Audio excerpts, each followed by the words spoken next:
My name's Clarence Walker. I'm the stake patriarch of Granite Stake.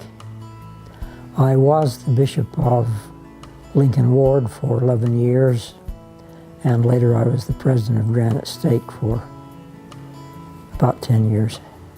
Yeah, well, it was built during the height of the Depression, 1927-28. In fact, there's a plate on the building outside that has the dates on. It was 10 years before they dedicated it because it wasn't paid for. It had to be paid for. But Willard Richards became the bishop, and I think that was the time when Stephen L. Richards was in the first presidency, and he went downtown and talked to them about it and got us some relief. So they forgave us and dedicated it. President Grant is the one who dedicated this building, and I had a copy of the original prayer signed by him. They also made a copy of it and have framed it, and it now hangs in our downstairs foyer. Walt Trafford became the bishop, and I was one of his counselors, and we had been in the bishopric a week, and Elder Lee came down and visited with us and said, if you brethren would build a little chapel here for Lincoln Ward, we could move 9 stakes in upstairs just on Sundays to hold their stake conferences, and we'd save the church $1 million. So we built it.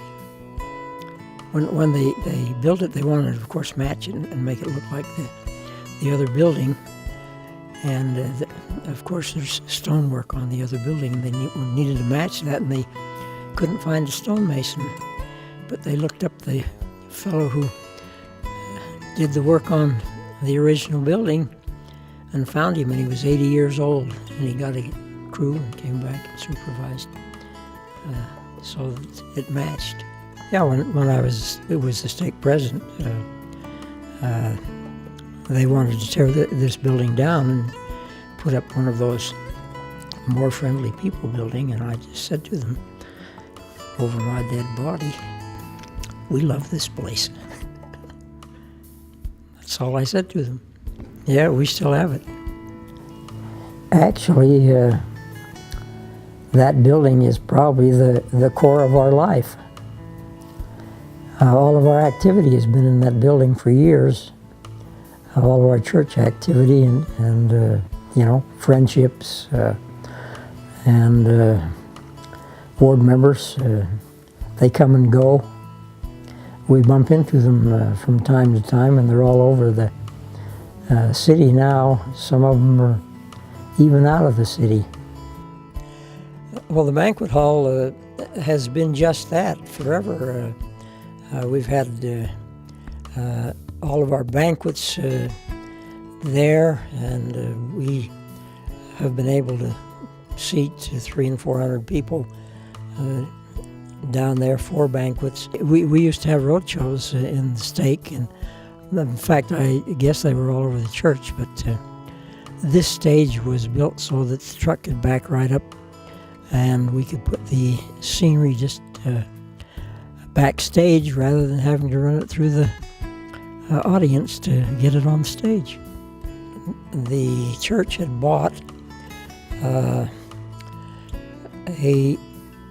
lot of furnishings from the Mary Pickford estate, and among those things was a Steinway piano.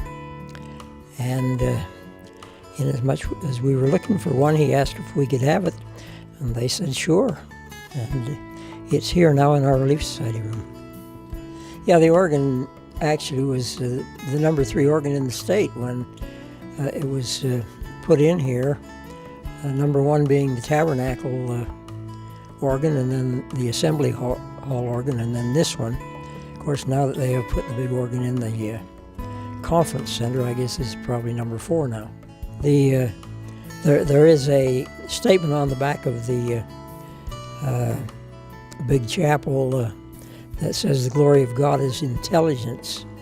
And at one time when the building was repainted and whatnot, that was covered up. But the last time that the building was renovated, we had that uncovered so that it now is visible and can be read all the time. President Grant always wanted to be a good singer. He had a hard time being a good singer, though. But he used to come down here early in the morning and bring a Tabernacle organist with him and practice singing here in the Tabernacle. We had a good time seeing him here. President Faust came to the state conference. He didn't have an assignment. And he came down and was on the stand, and when I came on the stand, he put his arms around me and said, "Are you the only one left?" And I said, "Yeah, I guess so." And he said, "How old are you?" And I said, 82. And he said, "Me too." And he said, "I guess we're the last two leaves on the tree." And I said, "Well, let's not fall."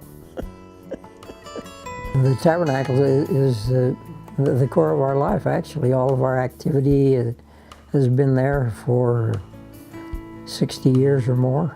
You know, anybody who was anybody lived in Granite Stake at one time or another. We bump into them all the time. You know, if I had a wish for this grand old building, is that it would live on for another 100 years.